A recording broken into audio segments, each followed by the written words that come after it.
कहानी 1998 की है। बिहार के सियासी गलियारों में एक खबर आग की तरह फैल गई। दलित आईएएस अधिकारी की पत्नी चंपा बिस्वास के साथ लगातार 2 सालों तक यौन उत्पीड़न किया गया।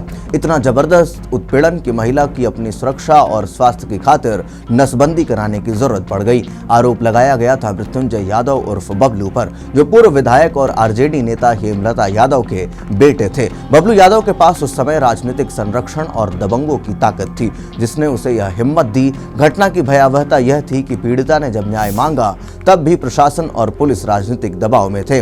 जिन 2 वर्षों में पीड़िता के साथ ये सब कुछ हुआ, उसको लेकर के चंपा बिस्वास ने चुप्पी नहीं साधी। 1998 में उन्होंने राज्य के तत्कालीन गवर्नर को पत्र लिखा, जिसमें विस्तार से अपने शोषण और उत्पीड़न का विवरण दिया। उन्होंने लिखा कि कैसे राजनीतिक संरक्षण और दबंगियों की वजह से उन्हें लगातार प्रताड़ित किया जा रहा है और स्थानीय प्रशासन उनकी सुरक्षा में विफल है। यह पत्र राज्य में सनसनी बन गया। गवर्नर के माध्यम से मामला मीडिया तक पहुंचा और पूरे बिहार में हड़कंप मच गया। यह पत्र न केवल चंपा की व्यक्तिगत लड़ाई का प्रमाण था, बल्कि उस समय बिहार में जंगल राज की स्थिति को उजागर करने वाला दस्तावेज बन गया। बबलू यादव पर लगे आरोपों के बावजूद तत्कालीन प्रशासन और पुलिस उस समय राजनीतिक दबाव में थे। आरोपी खुलेआम घूमता रहा और स्थानीय अधिकारियों ने शुरुआती जांचों में कई महत्वपूर्ण सबूतों को नजरअंदाज कर दिया। यह मामला बिहार में महिलाओं के खिलाफ होने वाले अपराधों के प्रति प्रशासन की असंवेदनशीलता का प्रतीक बन गया।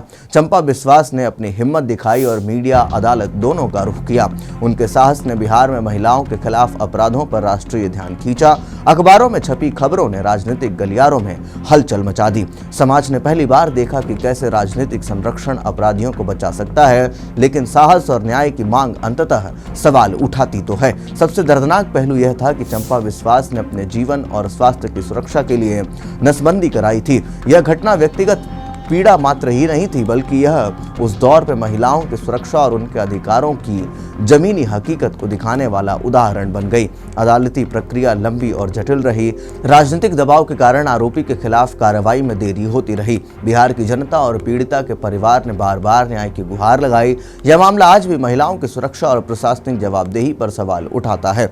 यह केवल एक व्यक्तिगत अपराध की कहानी नहीं है, यह उस समय के बिहार के राजनीतिक और प्रशासनिक असंतुलन का प्रतीक है। यह दिखाता है कि जब सत्ता और संरक्षण के दम पर अपराध किए जाते हैं तो न्याय पाने के लिए पीड़ितों को कितना संघर्ष करना पड़ता है।